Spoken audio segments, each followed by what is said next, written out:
I would like to propose a hypothetical. Let's say I'm a real business idiot, just a very foolish person, which I'm guessing in here. I'd like to propose a hypothetical. Let's say I'm a business idiot, just a very foolish person, which I wager is not that hard for some of the people in this room to imagine. And let's say because I'm a real fool, I make a terrible investment. I put my money into some harebrained scheme that goes belly up and insolvent immediately. Now let's also suppose that in addition to being a real business idiot, I'm also a bad person. Just a real jerk of a human being. Because not only was that investment I made harebrained, it was also truly villainous. Let's say it was a scheme to kidnap people, human beings, who had done no harm to anyone, whose only crime was to take the promise of the American dream at face value, to strive to give their families some security and hope, like my parents and grandparents and the parents and grandparents and great-grandparents of almost everyone in this room once did.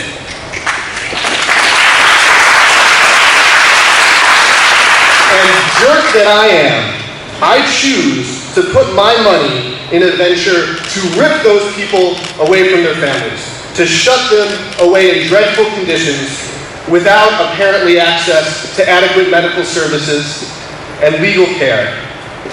And let's also add to this hypothetical that when challenged on the morality of this venture that I'm investing in, I've shown no compunction to just letting loose with real violence.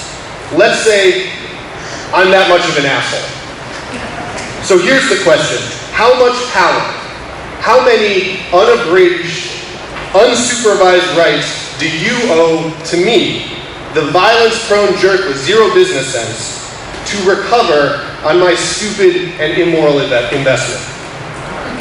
That is the question before us tonight.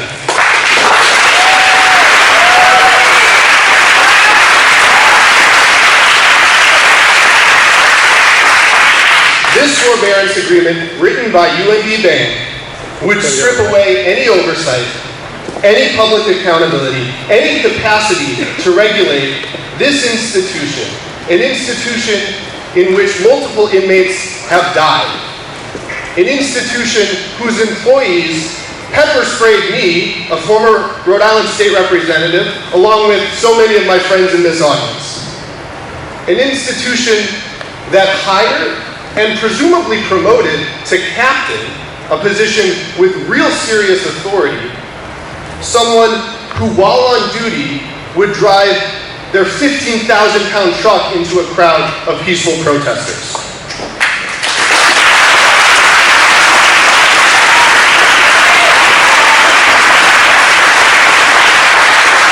This forbearance agreement turns this prison into a tool of corporate power whose only mission, whose only purpose, whose only factor when making decisions is what will maximize profits for UNB Bank and its bondholders.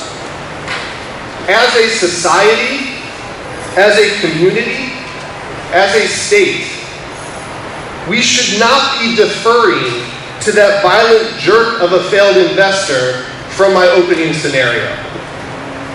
There is no rational or just universe where it makes sense to give a bank-controlled prison, one with a documented record of unleashing real violence against Rhode Islanders, a blank check to make decisions based solely on what will extract the most money for out-of-state investors, regardless of the cost to our community and to immigrants around the country.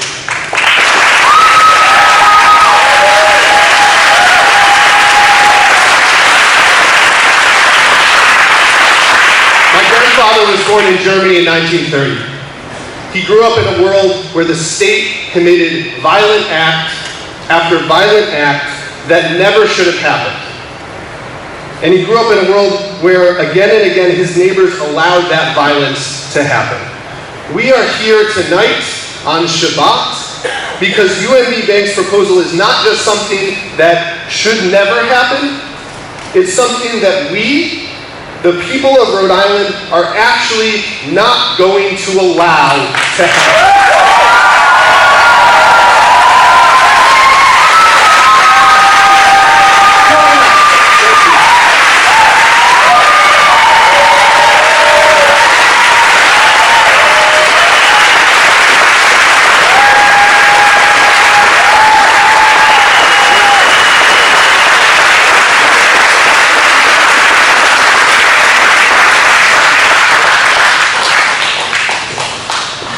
Mr. Regenberg, thank you very much for that.